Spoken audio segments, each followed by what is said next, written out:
కట్టినారు. ఇప్పుడే తాత్కాలికం అంట అని మళ్ళా ఇప్పుడు ఇంత కడతా ఉన్నారు. 6,671 కోట్లు ప్లస్ 1,053 కోట్లు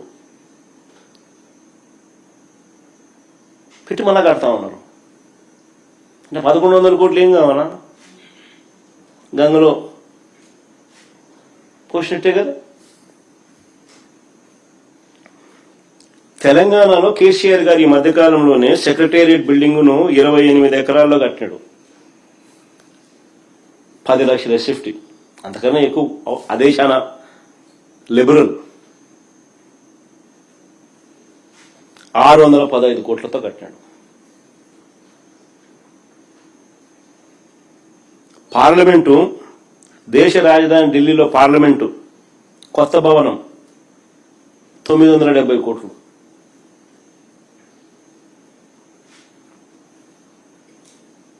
ఆ పార్లమెంట్లో 1,272 మంది కూర్చునేలా కట్టారు. మరి పార్లమెంటు దేశం మొత్తం చూస్తుంది. ఆ లెవెల్లో వాళ్ళు కడితే మన అసెంబ్లీ ఎంతో తెలుసా ఇప్పుడు కట్టేది? 1,449 కోట్లు. పార్లమెంటు దాటినాం, కేసీఆర్ నెంబర్కు డబల్.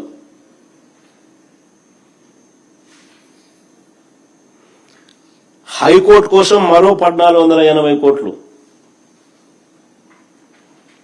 హైకోర్టు కోసం మరో 1,480 కోట్లు వీళ్ళు పెడతా ఉన్నాడు.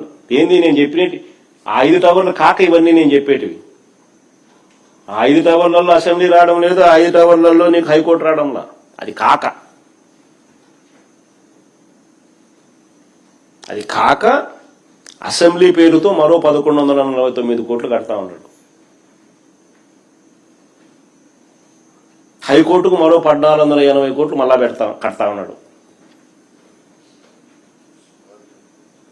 దీని కంపారిజన్ తెలంగాణలో కేసీఆర్ 615 కోట్లతో అసెంబ్లీ కట్టినాడు. దీని కంపారిజన్ పార్లమెంట్ భవనం కొత్తగా ఢిల్లీలో కట్టింది 970 కోట్ల రూపాయలు. అంటే కనీసం హైకోర్టు అసెంబ్లీని కూడా వదలడం లేదు స్కాముల కోసం.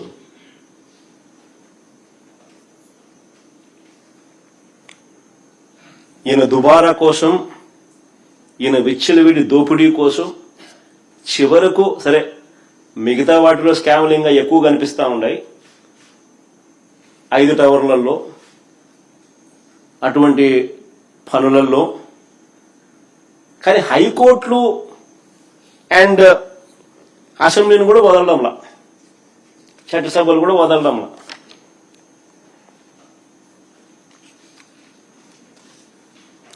చంద్రబాబు తన అవినీతిని సచివాలయం టవర్లు, అసెంబ్లీకి, హైకోర్టు భవనాలకే పరిమితం చేయలేదు. ఏ పని చూసినా కూడా అక్కడ దోపిడీయే కనిపిస్తుంది. అది రోడ్లైనా కావచ్చు, మురుగునీటి కాలువలైనా కావచ్చు, సీవరేజ్ ప్లాంట్ల విషయంలో అయినా కావచ్చు, కొండవీటి వాగు వరద మళ్లింపైనా కావచ్చు, లేఅవుట్ డెవలప్మెంట్ అయినా కావచ్చు, ఆర్కిటెక్ట్స్కి ఇచ్చే డిజైన్ల ఫీజు అయినా కావచ్చు. ఇలా ఎక్కడ చూసినా కూడా విచ్చలవిడి అవినీతి కనిపిస్తుంది.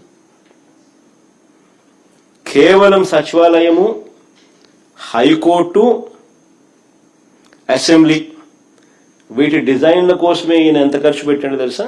401 కోటి డిజైన్ల కోసం, బొమ్మలు వేసిన దానికి.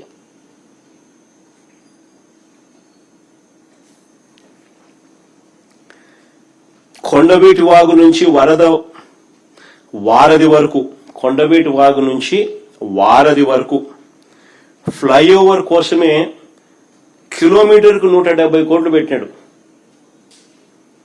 కిలోమీటర్కు 170 కోట్లు ఖర్చు చేసినాడు. అదే మా హయాంలో బెంచ్ సర్కిల్లో మీ కళ్ళ ముందునే ఫ్లైఓవర్ కనిపిస్తుంది. మా హయాంలోనే కట్టాం. కిలోమీటర్కి 35 కోట్లు మాకైంది ఖర్చు. మీ అందరూ విజయవాడ పోతాడు, అందరూ విజయవాడలో సిటీలో నుంచి పోతాంటారు. రెండో ఫ్లైఓవర్ కనిపిస్తుంది, మన హయాంలోనే కట్టాం పూర్తిగా. 35 కోట్లు కిలోమీటర్కి అయితే ఇది 170 కోట్లు.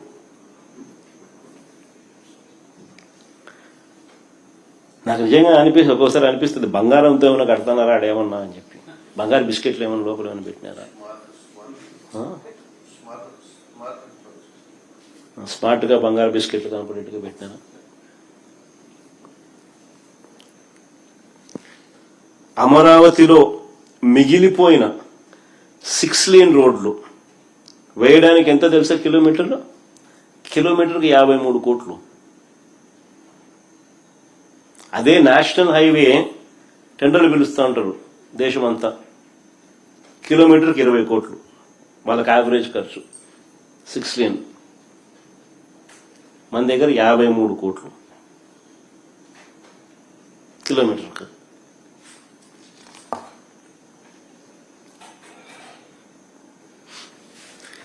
ఈ దోపిడీని మనం ప్రశ్నించకూడదట, అడగకూడదట, అడిగితే ఎదురుదాడి.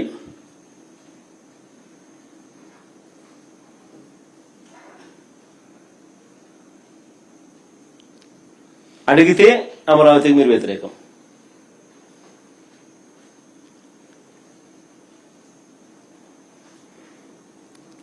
ఏడేళ్లలో అమరావతి కోసం చంద్రబాబు పెట్టిన ఖర్చు, 7 ఏళ్లలో మొదట 5 సంవత్సరాలు, ఇప్పుడు 2 ఏళ్లు. ఈ 7 ఏళ్లలో అమరావతి కోసం ఇంతవరకు ఆయన పెట్టిన ఖర్చు 8,000 కోట్లు. మొబిలైజేషన్ అడ్వాన్స్ మరో 5,500 కోట్లు. నేను ఇంతకుముందే చెప్పిన మొబిలైజేషన్ అడ్వాన్స్ అంటే అది స్కామ్ అని. 10% ఇస్తున్నారు, 8% ఎత్తుతున్నారు. అయిన ఖర్చు 8,000 కోట్లు 7 ఏళ్లలో. మొదటగా తీసుకున్న నేను అడుగుతాను, ఈ 8,000 కోట్లలో ప్లస్ మొబిలైజేషన్ 5,500 కోట్లలో మనకి ఏం కనిపిస్తా ఉన్నాయి? స్కాములు తప్ప. మొదటగా తీసుకున్న 50,000 ఎకరాలకే దిక్కులేని పరిస్థితిలో, మొదటగా తీసుకున్న 50,000 ఎకరాలు, ఆ 50,000 ఎకరాలకు బేసిక్ ఇన్ఫ్రాస్ట్రక్చర్ కోసమే ఖర్చు అయ్యే ఎకరాకు 2 కోట్ల రూపాయలు చొప్పున, ఆ 1,00,000 కోట్లకే దిక్కులేని పరిస్థితిలో మళ్ళీ ఇంకో 50 ఎకరాలు, ఇంకొక 50,000 ఎకరాలు తీసుకుంటానని చెప్పి భవనాలు కాకుండా కేవలం ల్యాండ్ డెవలప్మెంట్ కోసం, అంటే కేవలం బేసిక్ ఇన్ఫ్రాస్ట్రక్చర్